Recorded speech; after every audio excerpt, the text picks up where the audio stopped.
What is up, sports fans? Thanks for tuning in. My name is Fry. I am back today talking about my NBA draft comparisons. I tried to record this video on Tuesday night, maybe it was Wednesday, when I actually wrote my article about my draft comparisons, but don't ask me what the hell happened. My audio was out of time with my video and I didn't realise until I got to the final editing stage. Anyway, long story short, I'm doing it again today.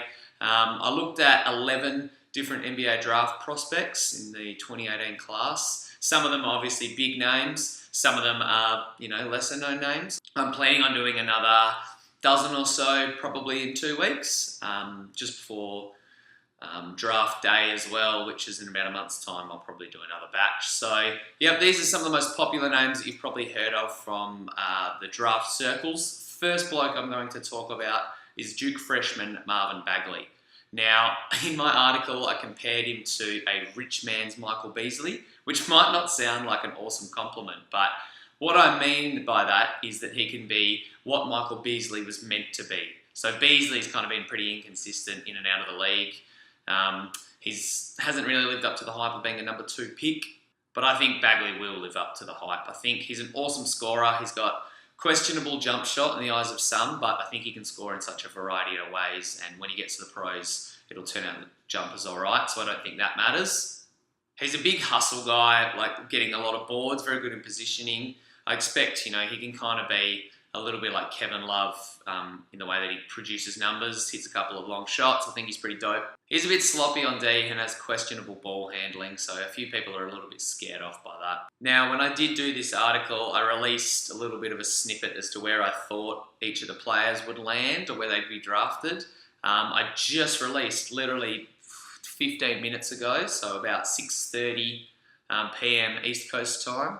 I've just released my updated NBA mock draft, so that's my 4th edition, so you can check that out on sportsbyfry.com. But a few of the things that I said in my comparison article have changed, but Marvin Bagley's not one. I think he's going to go to the Memphis Grizzlies, and it wouldn't surprise me in a few years if he was a walking 2010 guy. Next up is Kevin Knox, who I said reminds me of a taller Devin Booker.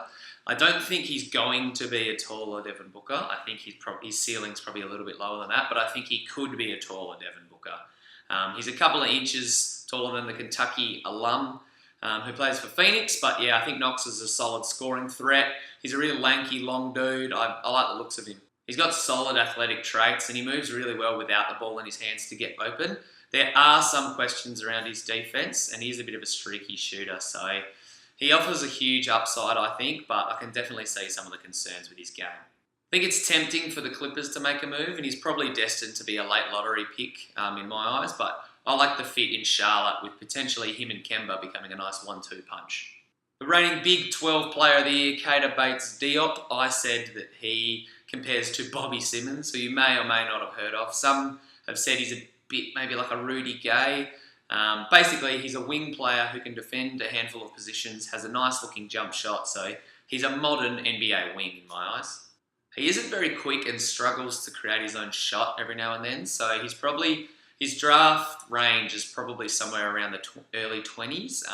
I think that he's got to be pushed up the draft order a little bit and he'll go to the Spurs at 18, especially if a few of the San Antonio guys leave, like Rudy Gay, Kyle Anderson, and of course, Kawhi Leonard. I hate it when people compare European prospects to other European guys, but unfortunately when I was talking about it, I did it as well. I said he's an uber version of Manu Ginobili. He does those awesome whip passes with 1 or 2 hands, and after watching a lot of his game film over the last few weeks, I've realised that he's a pretty transcendent talent.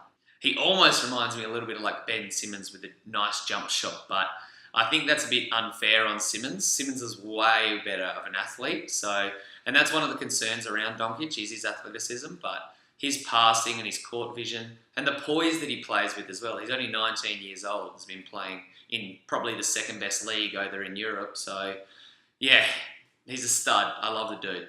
I'd been a massive advocate of DeAndre Ayton as the number 1 pick, but now that it's getting close to draft time, I want my opinions to be much more educated. So I've crunched a lot of film and read a lot of articles, looked into a lot of stuff, and long story short, I picked Doncic as my number 1 guy. So I think Phoenix will make him the number 1 overall pick. Trae Young reminds a lot of people like Steph Curry, and I can totally see why. He's got that quick release jumper, he's got impressive handle, but I don't think he reminds me too much of Curry apart from the way that he shoots, I guess. He could very well become a superstar scorer, but I said his game reminds me a little bit more of Mark Price. Curry's a little bit better at finishing at the rim, and Price was by no means a bad finisher, and I think that's one of Trae's weaknesses, by the way. But yeah, I think we didn't think that Steph Curry was going to be an MVP, obviously, when he entered the league, but Mark Price is much more of an accurate comp, in my eyes, than Steph Curry. It's going to be very interesting to see how Young's game translates to the pros and if he can still be a massive scoring threat. In my mock drafts, he's kind of fluctuated all over the place a little bit, but regardless of what the Cavs do with their pick, whether they trade it for someone else or they decide to keep it, I think Trae Young is destined to fall at around this range. So in my latest mock, I had him fall into the Cavs at 8. The next guy on my list is Mikal Bridges out of Nova. A lot of people are saying he could be the next Paul George, and I can definitely see that potential, but I don't really think it's going to happen, so I compared him to Robert Covington. Nice 3-and-D dude.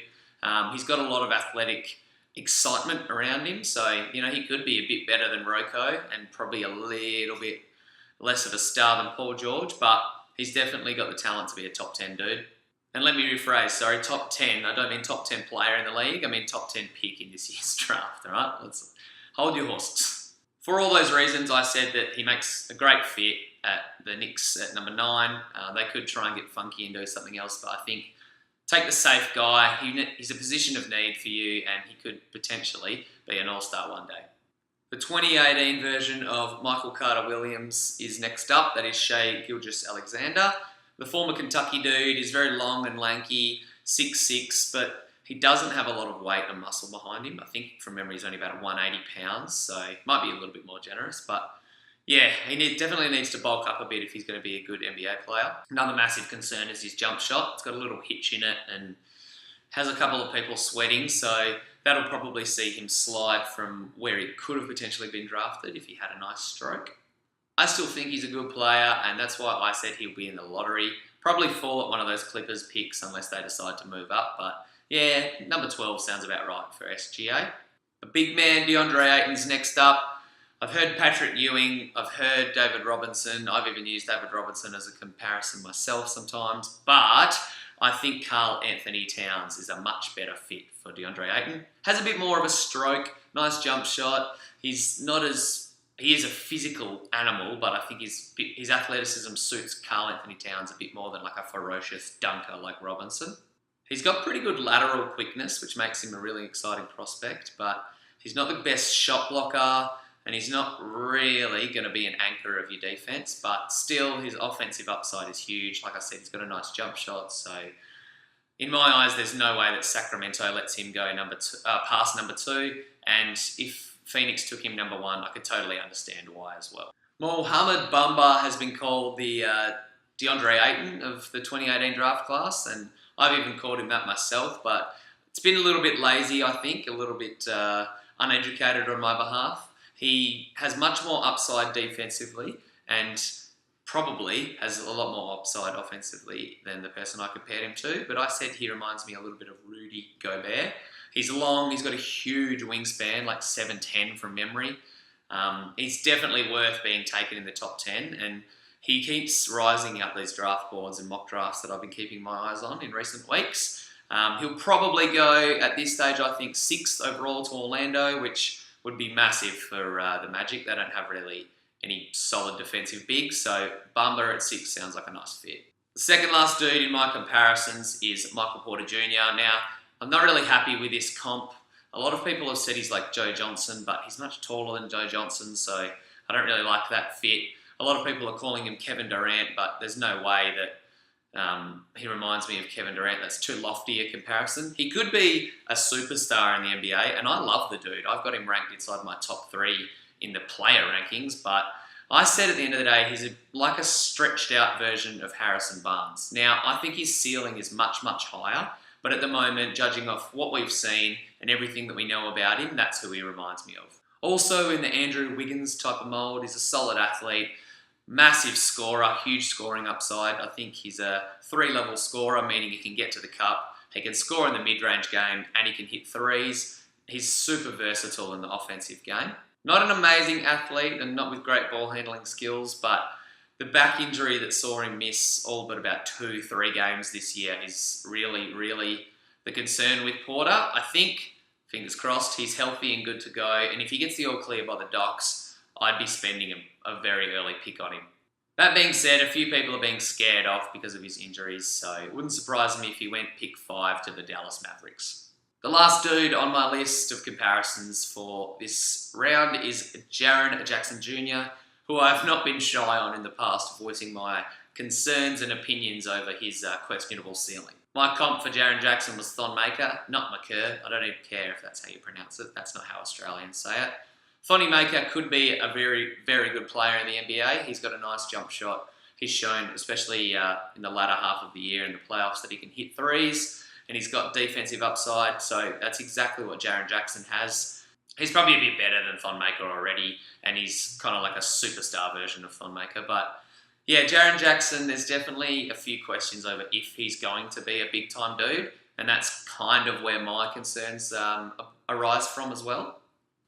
He's not incredibly strong either, and he's very raw, but I still think that the Hawks are going to be tempted with their 3rd overall pick, and they'll pair him with John Collins, forming a very athletic, very raw, but very exciting front court out in Atlanta.